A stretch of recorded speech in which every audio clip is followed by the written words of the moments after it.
Oke, Assalamualaikum warahmatullahi wabarakatuh. Sebelumnya perkenalkan, nama saya Rian Aditya Rianto, NIM 13011704048. Pada kesempatan kali ini saya akan mempresentasikan tentang tugas besar saya dari mata kuliah Sistem Keamanan Cerdas. Pada kali ini kita akan melakukan review intrusion detection evaluation dataset.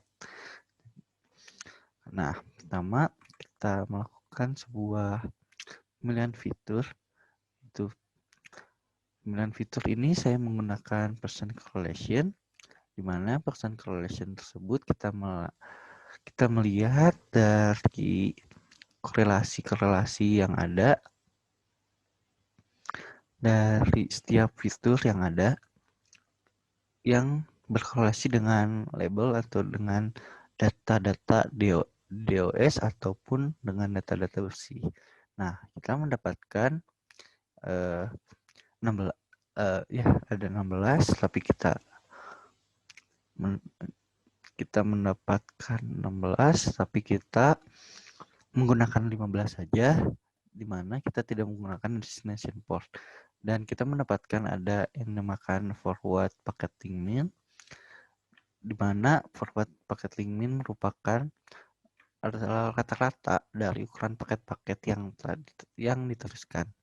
Kemudian yang kedua ada backward packet link max, merupakan maksimum dari ukuran paket-paket yang dikembalikan atau di backward. Nah, kemudian ada min, ada sama seperti max, merupakan nilai minimum dari ukuran paket-paket yang dikembalikan. Kemudian ada rata-rata backward packet link min, merupakan rata-rata dari ukuran paket yang dikembalikan. Kemudian ada backward packet link standar deviasi, merupakan standar deviasi dari paket-paket yang dikembalikan. Kemudian ada yang dimakan minimum packet length, yang merupakan panjang minimum dari paket tersebut. Terus ada maksimum packet length, merupakan ukuran panjang maksimal dari ukuran panjang paket. Kemudian ada paket length min, merupakan rata-rata dari ukuran panjang paket. Terus ada standar deviasi paket length, merupakan standar deviasi dari ukuran panjang paket. Kemudian ada paket length variance, merupakan variansi dari ukuran panjang paket tersebut. Nah, kemudian ada yang dinamakan URQ flag count, merupakan jumlah flag dengan URQ. Nah, kemudian ada lagi yang dinamakan average packet size, yang merupakan rata-rata dari setiap ukuran paket. Terus ada average forward segment size, merupakan rata-rata dari ukuran segmen yang diteruskan atau di forward.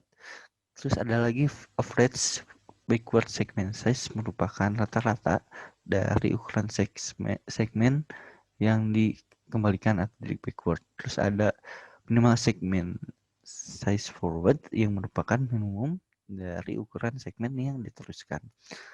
Nah, kenapa kita menggunakan pemilihan tersebut? Karena fitur-fitur yang dipilih juga dengan DOS sangat berkaitan, di mana ketika paket normal kita akan melihat paket link itu lebih kecil, dan ketika di DOS itu lebih panjang, dan paket size-nya juga akan lebih besar dari biasanya. Terus ada lagi segmennya juga akan lebih besar, dan juga flag-nya juga lebih besar dari biasanya, di mana fitur-fitur tersebut akan terlihat janggal atau terlihat berbeda dengan yang biasanya, dan merupakan pada fitur-fitur tersebut akan terlihat lebih, istilahnya akan terlihat dicurigai sebagai merupakan itu DOS, dan benar ketika dicek adalah paket-paket yang DOS seperti itu. Nah, kemudian kita melakukan pengukuran nilai, nilai bersih.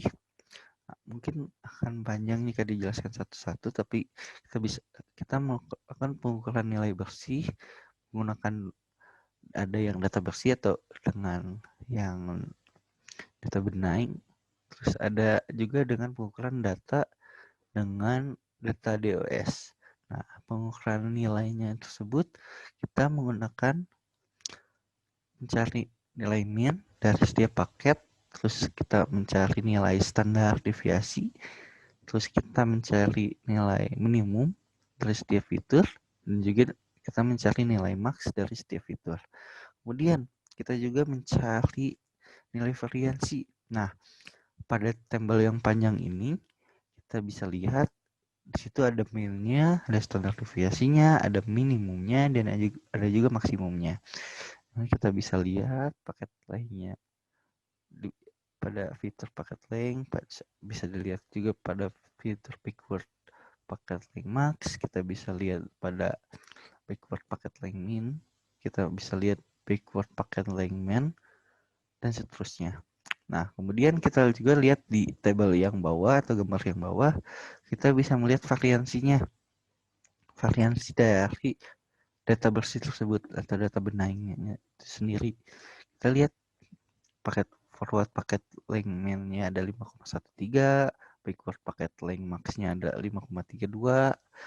Terus kita lihat backward paket length min-nya ada 4,05295 dan seterusnya. Terus kita bisa lihat backward paket length min-nya ada 6,6. Terus kita bisa lihat juga backward paket length standar deviasinya 5,75 dan seterusnya. Nah, kemudian kita lanjut lagi. Nah, ini pengukuran data DOS-nya. Di mana data DOS juga sama seperti tadi paket length. Kita lihat pengukuran dari setiap data, kita terlihat dari min-nya, kita bisa melihat dari setiap fitur, terus standar deviasinya juga ada, dengan nilai minimumnya juga ada, dengan juga nilai maksimumnya juga ada. Nah, kita bisa lihat bahwa dari hal ini, dari minimum paketnya saja berbeda gitu, dan juga pada data DOS juga maksimumnya akan terlihat akan lebih besar dari yang tadi, yang data bersih. Nah, kita lihat variansinya juga kita lihat di gambar yang bawah ada forward paket length min dengan nilai 1,53 dan backward paket length max-nya 1,57 dan backward paket length min-nya ada 7,99 dan seterusnya. Oke. Kita langsung saja. Nah, ada yang dinamakan Fisher rasio, di mana saya sendiri melakukan pengukuran Fisher rasionya menggunakan data-data dari, kita bandingkan dari setiap fitur. Misalkan forward paket length min. Nah, itu dibandingkan dari data yang bersih atau data benign dengan data yang DOS.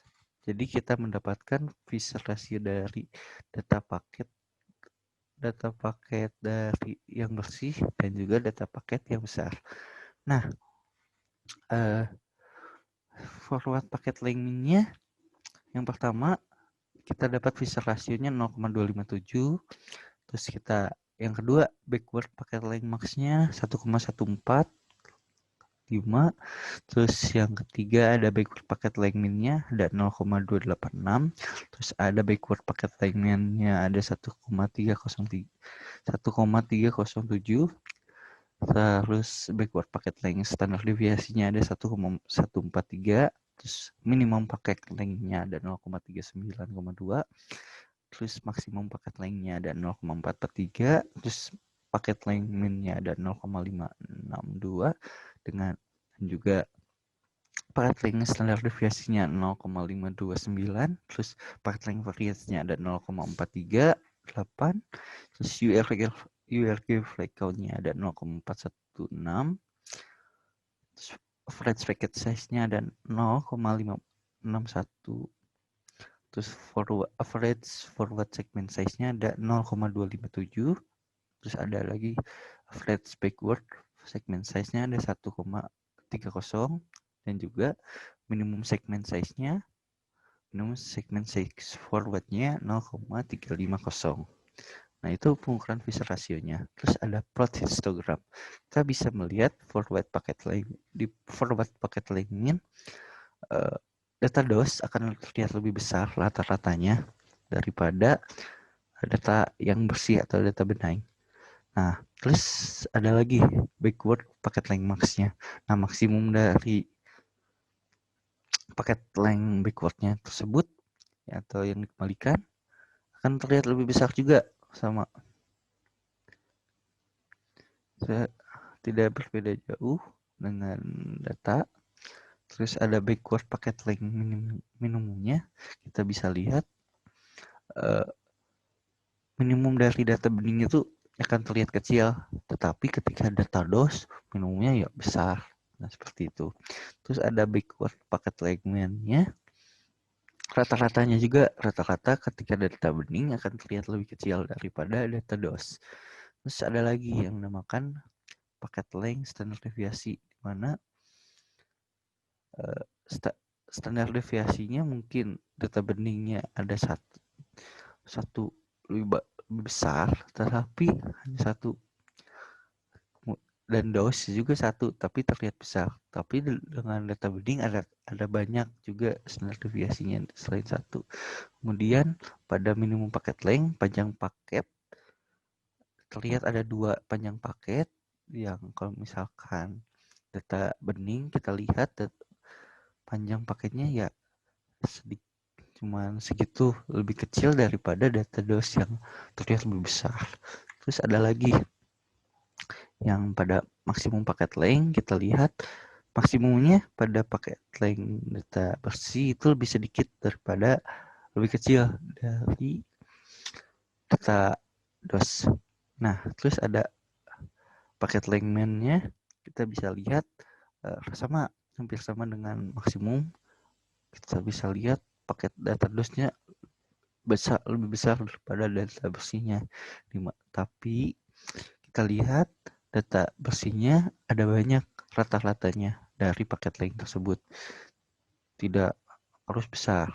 Nah, selalu.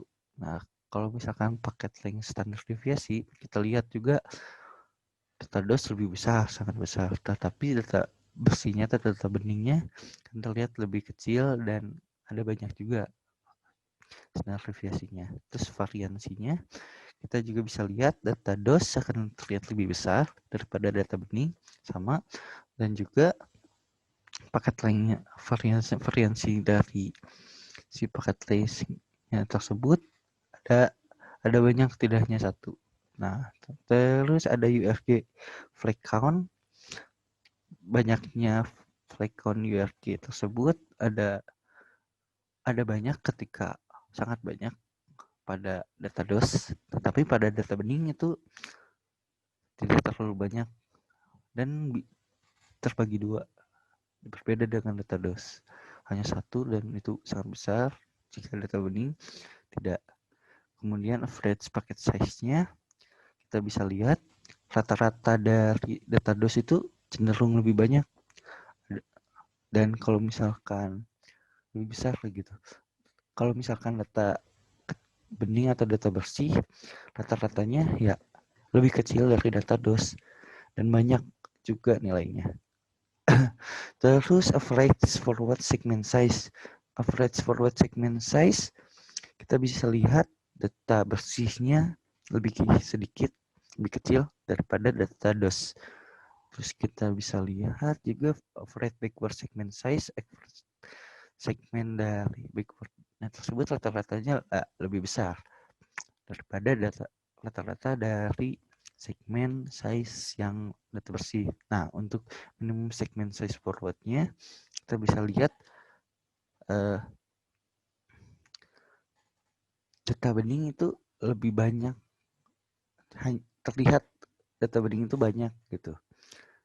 Banyak segment size-nya besar juga, dan kalau misalkan data DOS tidak ada, kita tidak melihat data,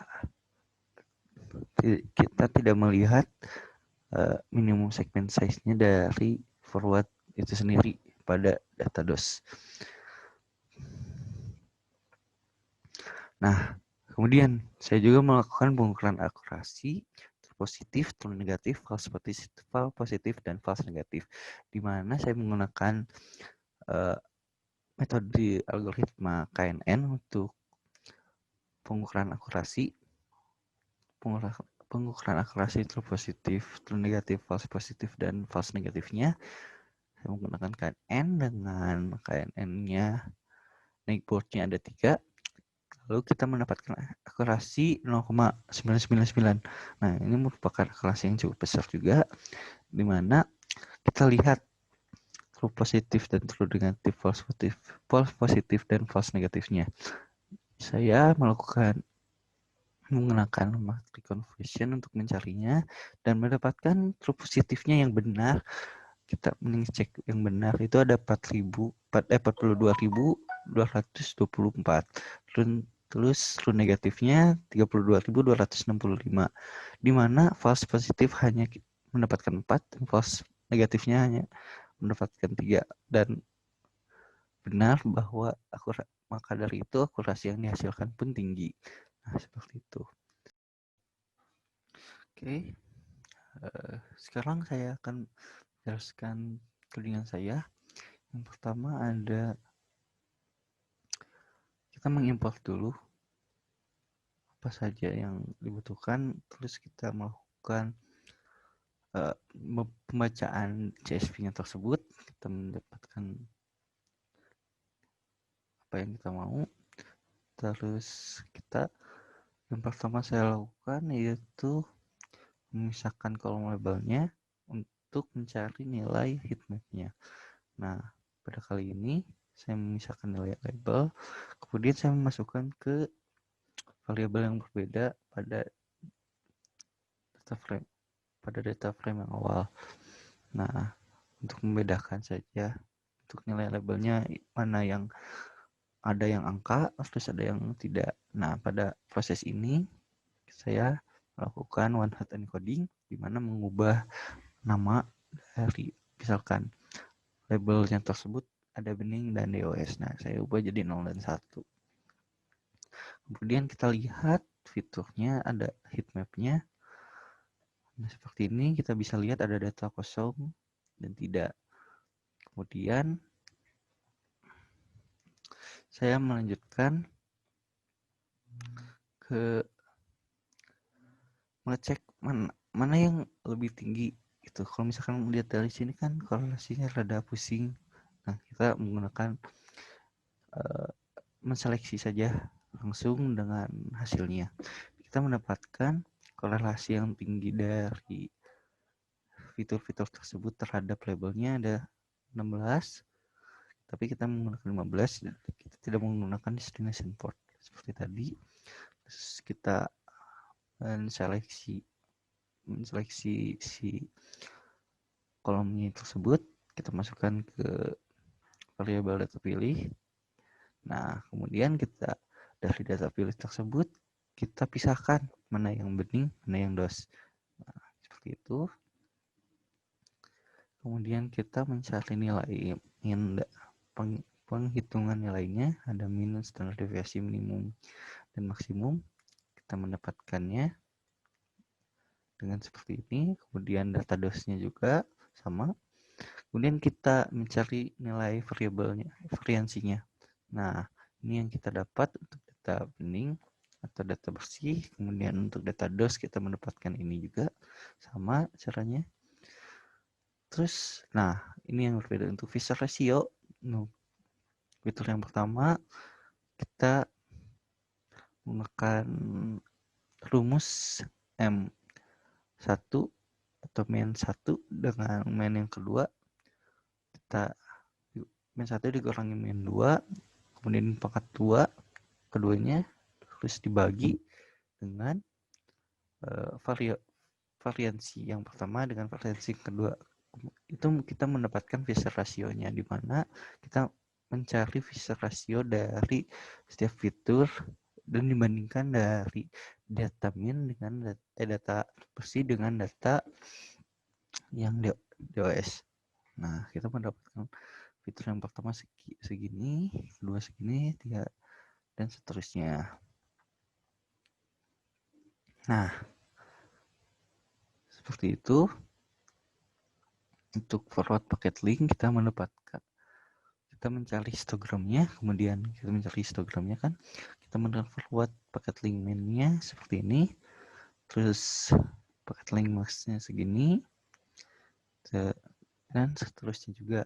Kita menggunakan PLT plot atau kita menggunakan plot library plot seperti ini. Yang biru adalah data bersih dan yang merah adalah dan yang hijau adalah data DOS. Kita bisa melihat seperti itu. Nah, untuk sekarang kita melakukan pengukuran akurasi. Dan yang pertama, saya menggunakan variabel baru juga untuk dari data frame-nya, dan kita menjoinkan misal tadi ada pertama kita memilih 15 fitur tersebut, kemudian data scale-nya kita joinkan dengan yang label yang sudah di one hot encoding. Kemudian kita normalisasikan si data-datanya tersebut. Nah, ada 16 fitur dan tersebut sudah dinormalisasikan.